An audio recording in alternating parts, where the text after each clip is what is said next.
Muchas personas no saben cuál es el proceso que la iglesia utiliza para llevar a una persona a los altares y declararlo oficialmente como santo o santa para la iglesia católica. Quiero decirte cuál es el proceso que la iglesia utiliza para estas personas que son candidatos para llegar al altar, considerarlos como santos y santas.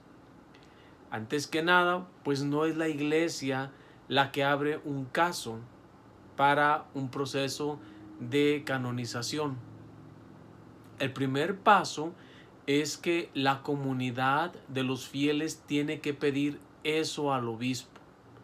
Es la comunidad de los fieles que le hace esta petición al obispo de cierta arquidiócesis, y el obispo o arzobispo, después de reunir cierta información de este candidato o candidata a los altares, entonces el obispo, una vez que recopila la información de este candidato o candidata, manda toda la información al Vaticano.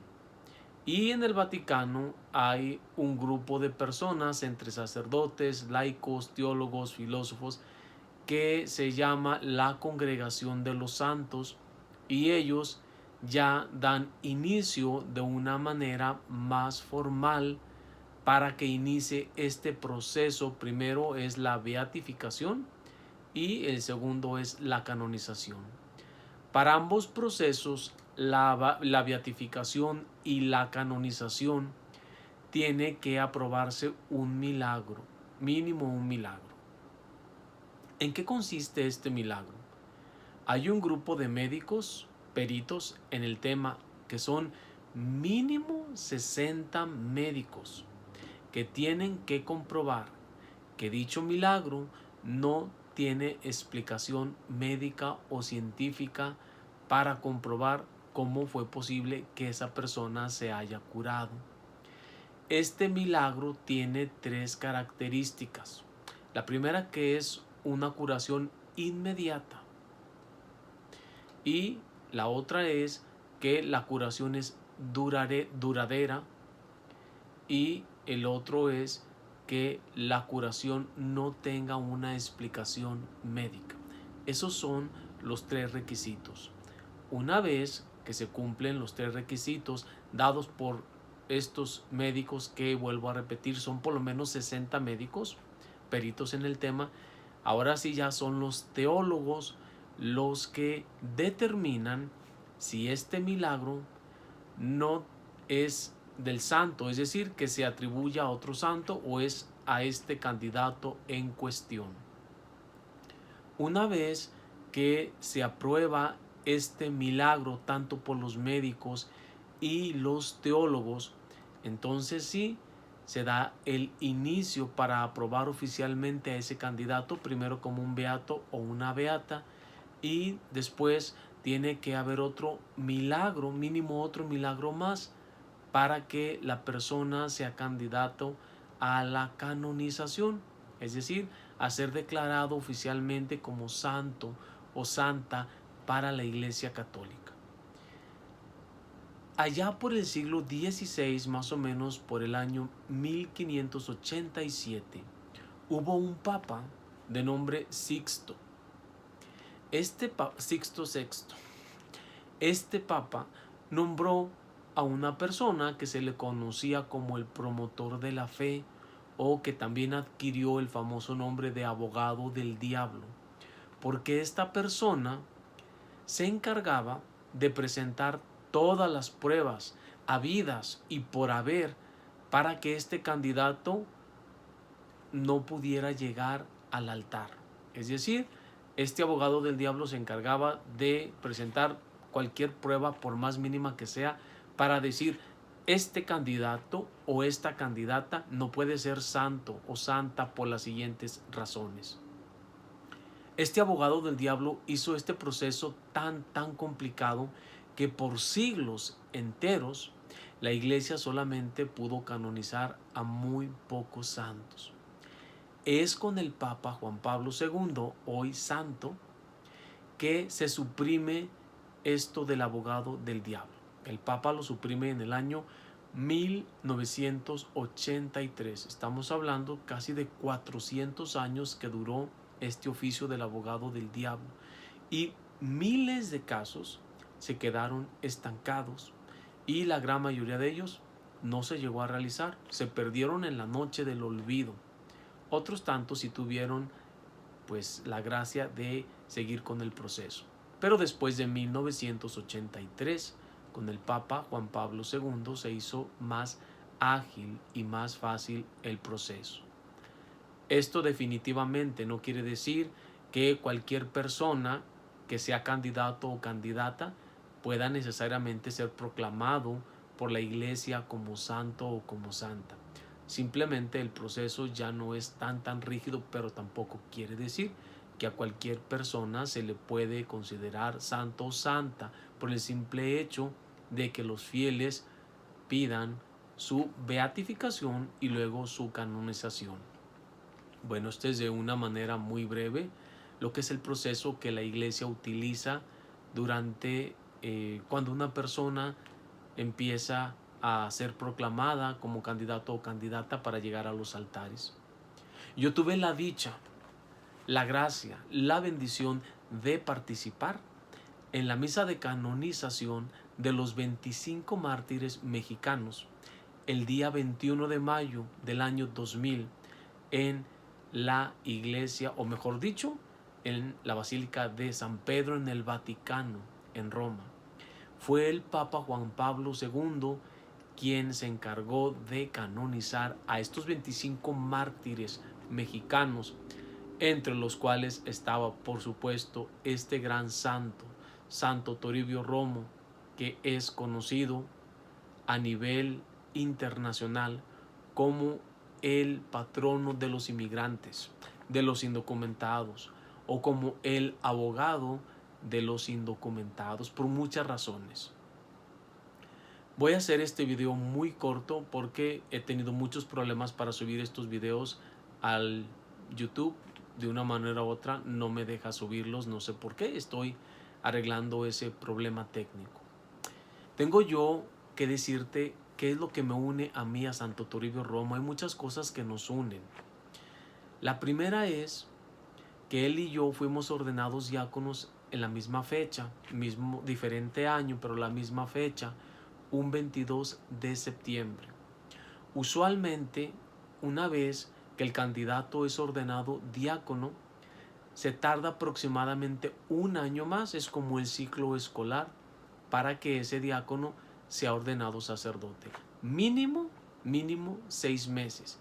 Cuando es menos de 6 meses, lo cual es algo muy inusual, se tiene que pedir una dispensa canónica. Pues bien, Santo Toribio y yo también fuimos ordenados sacerdotes en la misma fecha, pero en el año, un año diferente. Es decir, él en otro año y yo en otro año. Esas son dos similitudes muy grandes. Hubo nomás unos días de diferencia para la fecha de ordenación, pero ambos fuimos ordenados en un lapso de tiempo muy corto, menos de 3 meses. Esa es una similitud entre los dos. La otra es que él tenía un hermano sacerdote, Román. Yo también tengo otro hermano sacerdote. Perdón, él no es sacerdote, mi hermano, pero hay mucha gente que lo confunde a él conmigo y piensan que él también es sacerdote. Pero ahí te va otra muy importante. Santo Toribio Romo, del lado de mi abuela y del lado de mi abuelo, es mi pariente y mi familiar. A mí me llamó mucho la atención y me llenó de gozo, de júbilo, cuando una persona me dijo: padre, usted se parece a Santo Toribio Romo. Yo no le había dicho a esta persona que pues yo era familiar de Santo Toribio Romo, tanto por mi abuela y por mi abuelo. Y bueno, yo dije, entre mí hágame la buena, porque él era de tez muy blanca y de ojos de color, y yo ni soy de tez blanca ni soy de ojos de color. Pero sí, efectivamente, yo comparto la misma sangre que Santo Toribio Romo. Y yo le tengo un afecto muy especial, una admiración, un respeto muy especial a Santo Toribio Romo. El día de hoy en este video solamente te voy a hablar de la primera etapa de la vida de Santo Toribio Romo, de su infancia hasta el sacerdocio. Y en el segundo episodio te voy a hablar ya de su etapa como sacerdote. Él ingresó a los 11 años al seminario de San Juan de los Lagos. Yo tuve compañeros en el seminario que también ingresaron a esa edad, que es la edad de que después de que uno termina la primaria o el elementary school, como le dicen aquí en Estados Unidos. Bien, él entró a esa edad, 11 años, y después de entrar al seminario de San Juan de los Lagos se traslada al seminario de Guadalajara. Pero algo muy interesante, él, como la gran mayoría de las familias en México, era de recursos económicos muy limitados, y sus papás, aunque eran muy piadosos y muy fervorosos, pues necesitaban que él les ayudara a trabajar. Y su hermana de Santo Toribio Romo, llamada María, ella le insistió a sus padres hasta que los convenció de que su hermano Toribio se fuera a estudiar. Y bueno, sus padres aceptan, aunque ellos por un principio querían que se quedara en casa para trabajar y ayudarlos. Es así que entra Santo Toribio Romo a los 11 años al seminario. Y después de algunos años se traslada de San Juan de los Lagos al seminario de Guadalajara. Ahí en el seminario de Guadalajara él estudia toda la filosofía, la teología, hasta que a los 21 años le toca el tiempo de ser ordenado diácono y se tiene que pedir una dispensa. En la iglesia se le llama dispensa a un permiso que se le tiene que dar al obispo. El obispo lo tiene que dar, o muchas veces se manda a la Santa Sede, al Vaticano, depende de la dispensa o el permiso a pedir. En este caso, Santo Toribio Romo no tenía la edad canónica requerida para ser ordenado diácono o sacerdote. Por eso se tiene que pedir este permiso o dispensa al Vaticano y se le concede. Santo Toribio Romo fue ordenado diácono a los 22 años y sacerdote 2 meses después, también a los 22 años, algo completamente inusual. La edad canónica mínima requerida para ser ordenados sacerdotes a los 25 años, pero la edad promedio es 26 o 27 años. Este es un dato importante, que Santo Toribio Romo fue ordenado sacerdote a los 22 años, gracias a una dispensa o permiso de la Santa Sede. Yo, como les digo, también tuve compañeros ahí en el seminario que ingresaron a la formación en el seminario cuando tenían 11 años. Estaban iniciando apenas la secundaria. Yo inicié mi formación en el seminario cuando tenía 14 años. Bueno, este es un dato importante que yo te quería decir sobre el proceso de canonización y sobre la vida de Santo Toribio. Bueno, pues fue un 18 de mayo del año 2000 cuando yo llego por primera vez a Roma. En mi vida yo no conocía Roma. Y fíjate qué importante es creer en nuestros pensamientos. Porque yo de niño hasta decía, alguna vez voy a ir a Roma. Alguna vez voy a ir a Roma. No sé cuándo, pero alguna vez voy a ir a Roma. Pues ándale que se llegue ese día. Fue una algabaría, una alegría, una rebatinga ahí en Guadalajara, la iglesia de Guadalajara, por la canonización de estos mártires. Pero algo muy curioso e interesante. Era un grupo de 25 mártires, pero el que iba a la cabeza no era Santo Toribio Romo, era Cristóbal Magallanes, de tal manera que así se llamó hasta el día de la canonización, Cristóbal Magallanes y compañeros mártires, entre ellos Santo Toribio Romo, pero el que encabezaba este grupo de mártires era Cristóbal Magallanes, fundador del seminario de Totatiche, Jalisco, que pertenece a Guadalajara. El seminario de Totatiche, Jalisco, que fundó Cristóbal Magallanes, el que era la cabeza del grupo de mártires, es solamente un seminario donde se estudia la pura secundaria. Hasta la fecha existe ese seminario en Totatiche, y una vez que los seminaristas que estudian ahí son niños, imagínense, estudian ahí la secundaria. De ahí se van a estudiar la preparatoria al seminario de Guadalajara.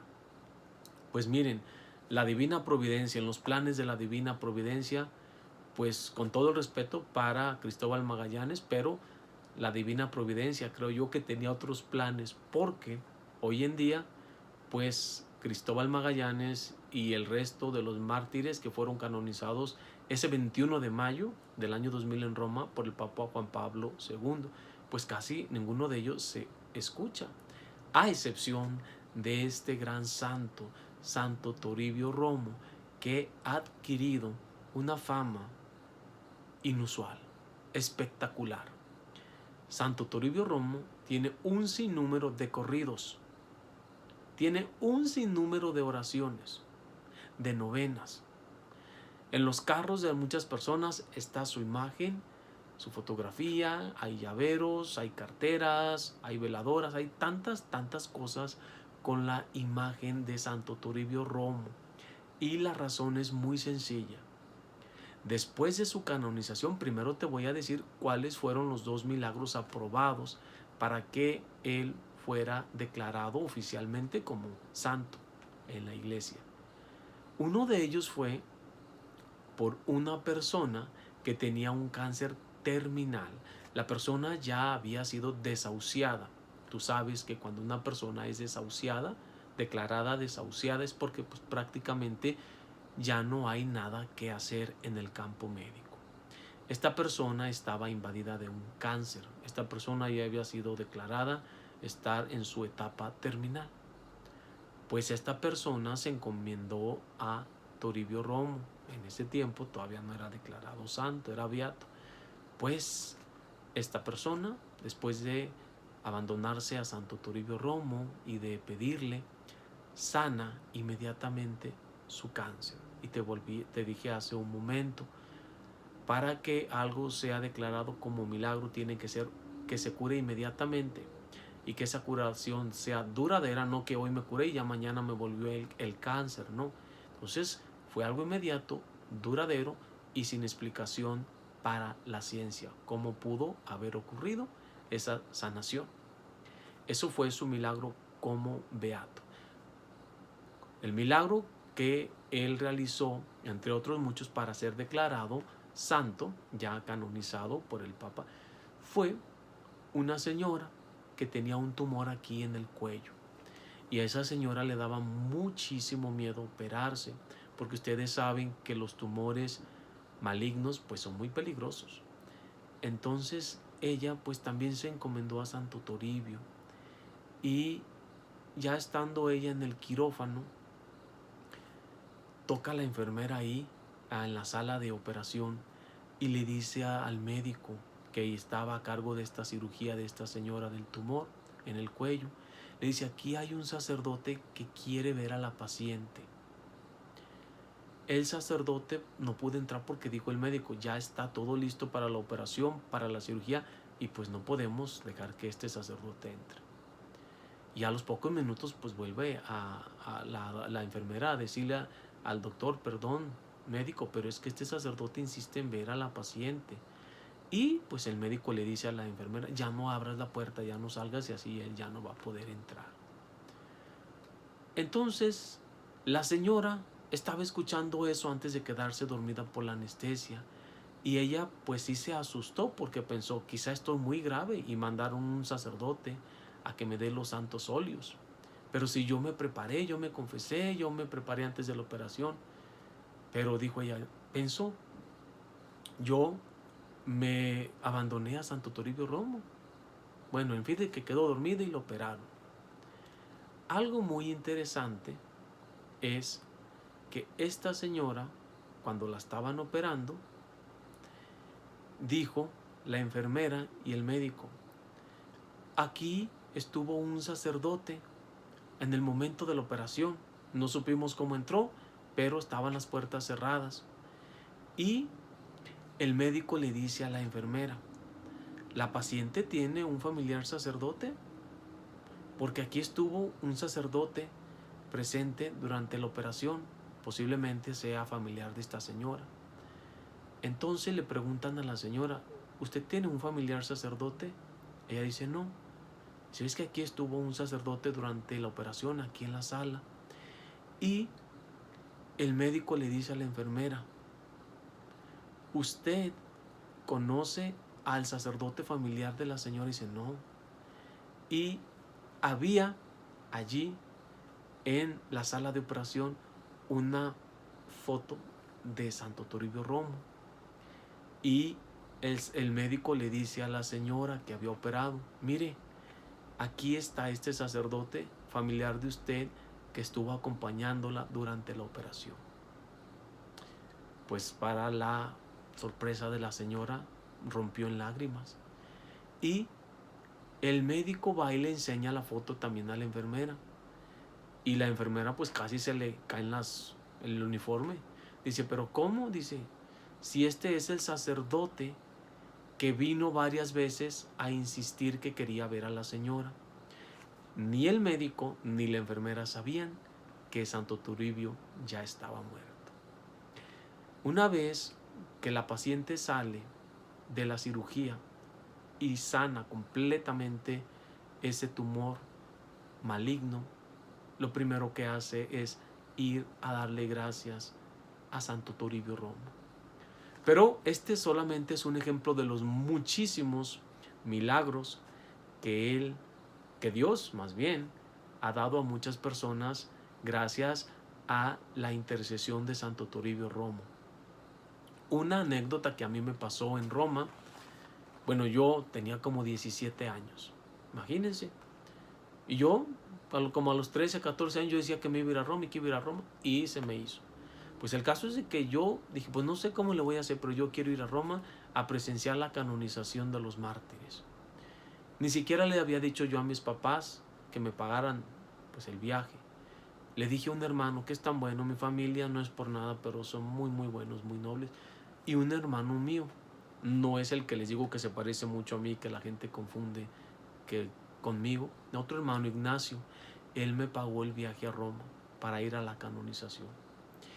Y yo llegué un 18 de mayo, 3 días antes de la canonización ahí a Roma, pues yo estaba maravillado con el viejo mundo. Y me acuerdo que antes de la misa de la canonización, el Papa Juan Pablo II tan amablemente dijo, para darle una distinción especial al seminario de Guadalajara, de donde salieron estos mártires, yo ya tengo mis acólitos y todo, acólitos, monaguillos, pero vamos a pedir unos cuantos también del seminario de Guadalajara para que nos ayuden. Pues ándeles que yo no llevaba mi uniforme de seminarista, que era la sotana y que era la cota y el alba, nada. Pues no pude yo ayudar la misa. Una, porque yo no pensé jamás que me fueran a pedir, no exclusivamente a mí, sino que dijeron algunos seminaristas de Guadalajara, éramos poquitos, porque pues no cuesta $1 o $2 ir para allá. Y no es que yo sea rico de ninguna manera, ¿no? Fue gracias a la generosidad de mi hermano.